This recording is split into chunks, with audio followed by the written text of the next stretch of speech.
Demang Wangsa Dranaya Bayasara anak Rika Rayang Jaka Barak ya sawegaling kurman Sasranagara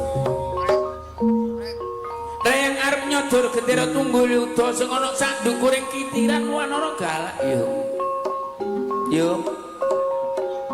mbok menawa Rayang gak iso nyodor gendera Tunggul Yuda bakal dipidana mati yo tapi sebaliknya mbok menawa Rayang bisa nyodor gendera Tunggul Yuda bakal dibenung dadi tumenggung kanoman kutha Brangwetan ya kutha Surabaya. Ana rame-rame yo, ana senjangan ten. Ana New Margolaran budal yo. Oh yo nggih nang budal.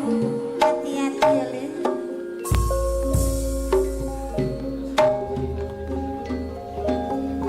Kakang Mela Putri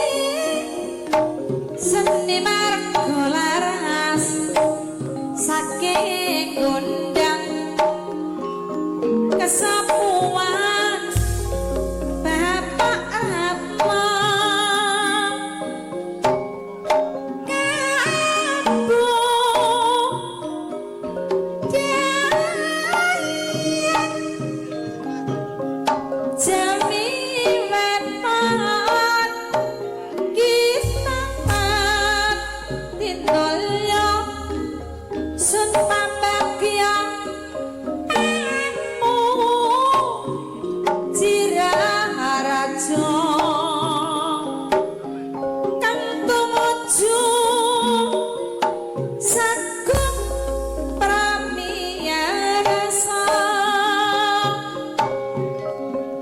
wasa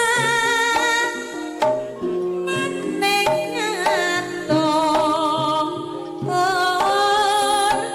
kali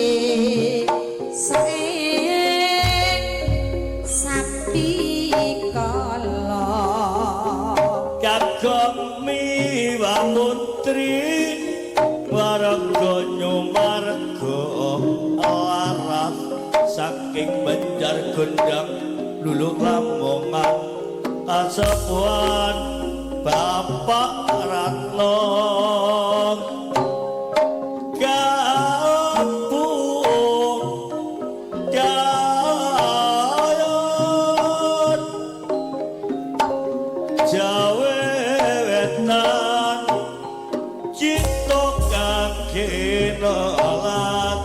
Son Pambagya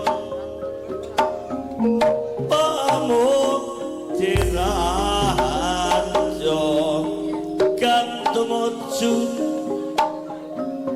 sedaya miyarsa okasane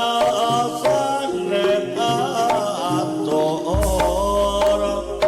kaiso ing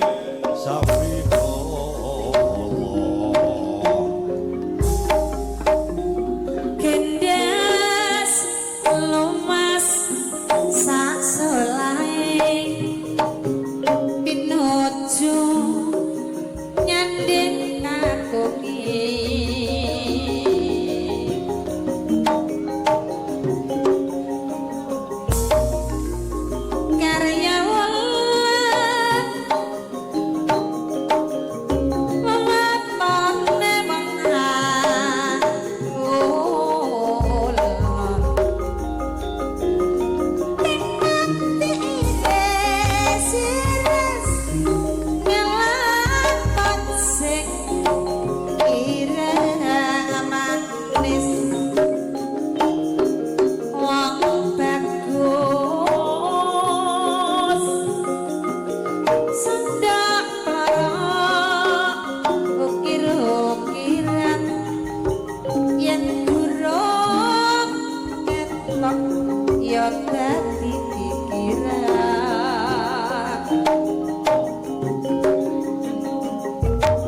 sawang pantes kanggo dhewe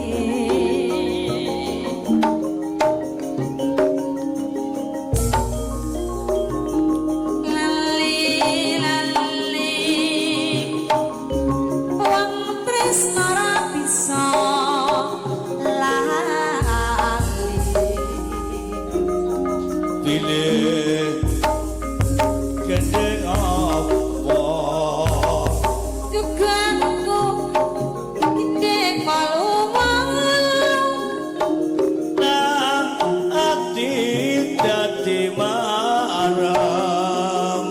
marga gendinge walu-walu najan bunga susah ayo tetap guyu rayogane aja gampang nasu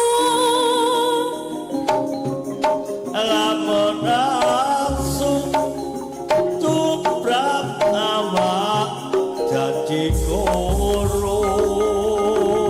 sing penak nas Ya, piye, piye? arep melu sapa ayat kagoko melu sing sayang ning ati dadi padang-padang Margo gampang golek sanjang pangan Nadyan ngasusah aku ya tetap nambah rayogane jo gampang brana